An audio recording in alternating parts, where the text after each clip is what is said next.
Good morning, everyone. I am the editor for today's news bulletin. It's Satyavani, and today we are going to present some news articles, latest news articles related to different categories. Now, let's begin with Akansha with the COVID update. Thank you, Vidya. With today's COVID update. Supreme Court tells government to wake up and smell the coffee. Let vaccine policy be flexible. Wondering if the mandatory registration requirement for the COVID portal for people to access COVID-19 vaccine is practically given by the digital divide in the country. The Supreme Court on Monday asked the government to wake up and smell the coffee and ensure its vaccine policy is flexible enough and accommodate the changes to address the concerns. The center in reply said it is not obvious to ground realities, and since this is a dynamic situation, no policies cast down in stone.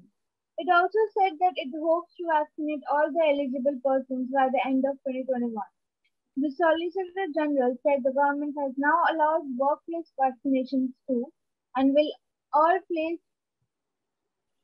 place all the facts on record. Justice D.Y. Chandrachud said there is an issue with regard of instant on identity cards for registration and the same had been relaxed.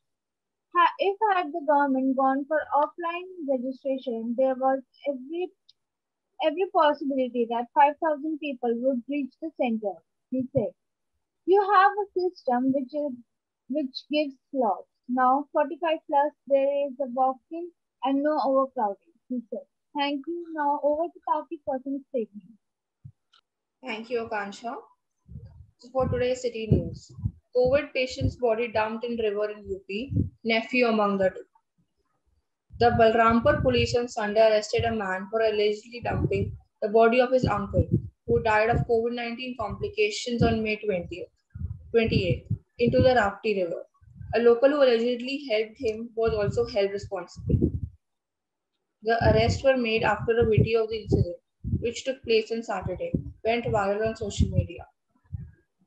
Police said Premnath Mishra, 65 years old, succumbed to COVID-related complications on Friday, 3 days after he was admitted to Balrampur District Hospital.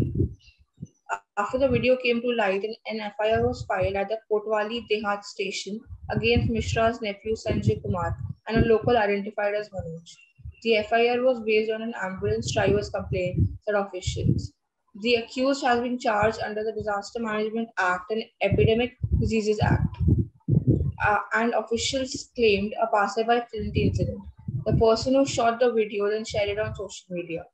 In his complaint, the ambulance driver said, on May 29th, around 12:30 p.m., a person named Sanjay Kumar, who is the deceased person's nephew, was handed over the body as per the COVID protocol. There is a video going viral on social media saying that hospital staff threw the body in the river, which is not true, as the body was handed over to family members as per the protocol. Thank you. Let's move on to Tanya for some more city news. Thank you, Paki. Delhi. CM Arvind Kejriwal inaugurates free vaccination facility for journalists. Their team. In a good move, Delhi Chief Minister Arvind Kejriwal inaugurated a free vaccination facility at a government school at ITO for journalists and their family members. While commenting on the new initiative, Delhi CM said, "We have started this facility to vaccinate journalists and their family members in both 45 plus and 80 to 44 ages categories." The Delhi government has decided that media officials will be given priority during the vaccination drive against the deadly contagious coronavirus. Now moving on to Vidya for editorial. Thank you, Tanya. Editorial of the day. According to Indian Express, on May 25, WhatsApp filed a case on the government for ensuing a traceability clause in the new intermediary rules 2021. In a detailed blog post, WhatsApp has also explained that traceability will not work, arguing that breaking end-to-end encryption would weaken user privacy on the app and stifle free speech and freedom of expression. The Minister of Electronics and Information Technology has called WhatsApp's refusal to comply with the new IT rules as a clear act of defiance. Personally, I am completely in favor of WhatsApp because WhatsApp has almost like 390.1 million users.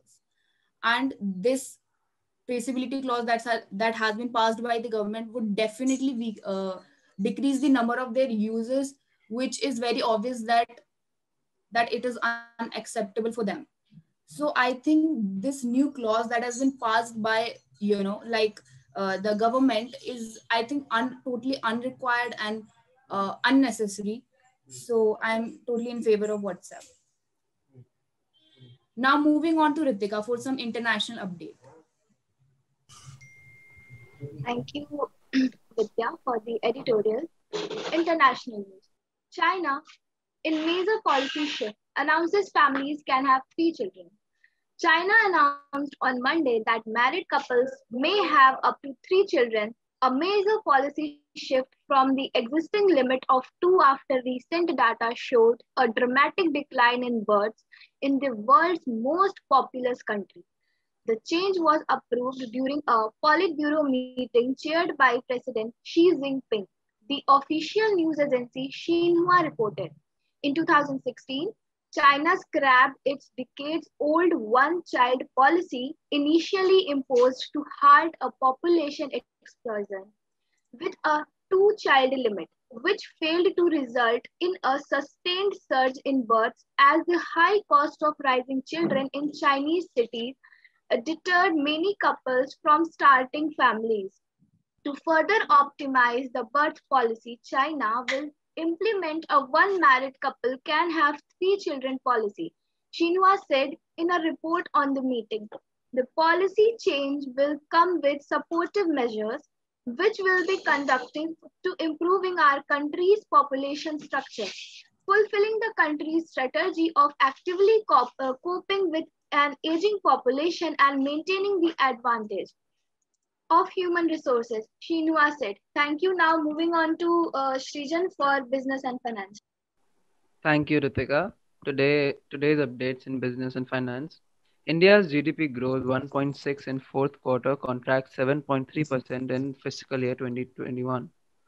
Amid coronavirus pandemic, India's gross domestic product GDP grew at 1.6% in the January-March quarter of fiscal year 2020-2021, but witnessed a contraction of 7.3% for the entire fiscal year, showed government data on Monday. This is the full year contraction This is the first full year contraction in the Indian economy. In the last 4 decades, since 1970 to 80, when GDP had shrunk by 5.2%, this is also the second straight quarter of expansion since India exited a rare recession. India's GDP figures showed the growth at 3% in fourth quarter of FY20, while growth for fiscal year 20 came at 4% in an 11-year low. Real GDP or gross domestic product at constant prices in the year 2021 is now estimated to attain a level of 135.13 trillion as against the first revised estimate of GDP of the year 2019-2020 of 145.69 trillion released on 29 January 2021. The growth in GDP during 2020 to 2021 is estimated at minus 7.3% as compared to 4% in 2019 to 2020, said Ministry of Statistics and Program Implementation in a statement. The economy, which was facing a slowdown even before the pandemic, now confronts a crash of consumer demand, constituting over 55% of the economy, as household incomes and jobs have declined. Unemployment soared to a near one-year high of 14.73% in the week ending May 23, according to Center for Monitoring Indian Economy, a Mumbai-based private think tank. Finance Minister Nirmala Sitharaman, who said on Friday that no decision has been taken for another stimulus package, has limited space due to a fall in tax collections and rising public debt. Thank you. Now moving on to Shubhankar for the cartoon of the day. Thank you, Srijan, for the business and finance updates. Today's cartoon is by Sajid Kumar. Virus is mutating. We need to change our strategies accordingly. PM. Thank you. And now moving on to health updates towards Surbi. Thank you, Shubhanku. Taking forward health news, IIT Hyderabad develops oral solution to treat black fungus. Researchers at Indian Institute of Technology, Hyderabad have developed an oral solution to treat black fungus, mucormycosis, and other fungus and are ready to transfer the technology to take it forward, the Premier Institute said. A 60 mg tablet, which can be priced at about rupees 200, is patient friendly as it flows and sustained release in the body reduces adverse impact of medicines and chemicals on the kidney, IIT said in a release on Saturday. Professor Saptrishi Mazumdar and Dr. Chandra Shekhar Sharma from the Department of Chemical Engineering have made a proven study about oral nanofibrous AMB to be effective for Kala Azar. With the 2 years of advancement of examination, the researchers are now confident that the technology can be transferred to suitable pharma partners for large-scale production. White fungus and black fungus, difference in symptoms and early detection and preventions. At present, the Kala Azar treatment is being used as a treatment for black fungus and other fungus in the country, and its availability and affordability make it need to allow emergency and immediate trial of this oral drug, IIT Hyderabad said. The technology developed is made free from intellectual property rights so that it can be mass produced and is affordable and available to the public at large, Dr. Chandra Shekhar Sharma shared. Thank you. Now moving on to Sneha for... Thank you, Chilvi. 13 injured in UP accident. 13 passengers were injured after a bus fell into a 15 deep ditch along the Agra-Lucknow Expressway in Uttar Pradesh, police said on Sunday. The accident occurred on the intervening night of Saturday and Sunday, and it's suspected that the driver lost control of the vehicle after its axle broke, they said. The injured passengers were admitted to the Sarojini Naidu Medical College and Hospital here, police said. The bus, which was going from Farrukhabad in Uttar Pradesh to Jaipur in Rajasthan, had 70 to 80 passengers.